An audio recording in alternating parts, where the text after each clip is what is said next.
उत्तराखंड राज्य के रुद्रप्रयाग जिले में हिमालय पर्वत की गोद में स्थित केदारनाथ मंदिर धाम भगवान शिव के 12 ज्योतिर्लिंगों में से एक है। केदारनाथ धाम छोटा 4 धाम में से एक है। मान्यता है कि महाभारत के युद्ध के बाद पांडव अपने भाइयों की हत्या के पाप से मुक्त होने के लिए भगवान शिव से क्षमा मांगने उनके पास काशी गए, जहां उन्हें भगवान शिव के दर्शन नहीं हुए। फिर पांडव शिव की खोज में केदारनाथ चले गए, जहां भगवान शिव ने पांडवों को देख भैंसे का रूप धारण कर लिया था। हिंदू धर्म के अनुसार महत्वपूर्ण है।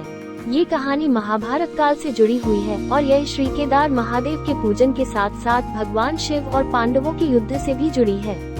महाभारत के युद्ध के परिणाम स्वरूप बहुत सारे लोगों की मौत हो गई थी। उनके परिवारजन और प्रियजनों की मृत्यु से हुई दुख भरी पीड़ा देखकर भगवान श्री केदार महादेव ने कारुणिक भाव से करुणा किया। उन्होंने यह फैसला किया कि वे पर्यावरण में विलीन होकर मानवता की सहायता करेंगे। केदारनाथ का इतिहास अत्यंत प्राचीन है और यह हिमालय पर्वत श्रृंग की एक महत्वपूर्ण धार्मिक स्थली है। ये भगवान शिव के 5 धामों में से एक है और 4 धामों की मुख्यता से भिन्न होने के कारण यहाँ पर पर्यटकों का आकर्षण रहा है।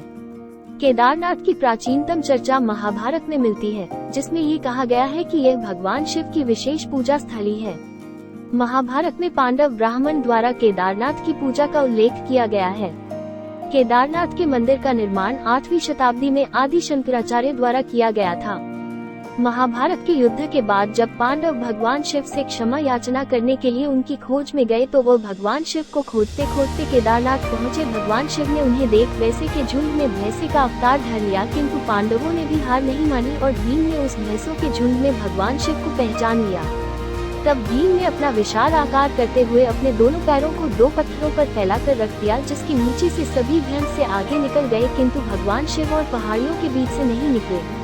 भैंस के रूप में भगवान शिव उसी स्थान पर अंतर्ध्यान होने लगे। तभी भीम ने उनकी पीठ को जोर से पकड़ लिया। भगवान शिव ने पांडवों की भक्ति को देखकर उन्हें पाप मुक्त किया।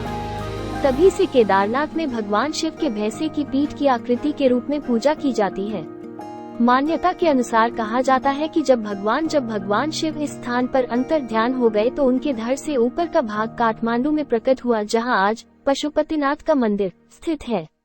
भगवान शिव की भुजाएं तुंगनाथ में, मुख रुद्रनाथ में, नाभि मधमहेश्वर में और जटाकल्पेश्वर में प्रकट हुए। इन 5 स्थानों को पंच केदार के नाम से जाना जाता है और इन सभी स्थानों पर भगवान शिव के भव्य मंदिर बने हुए हैं।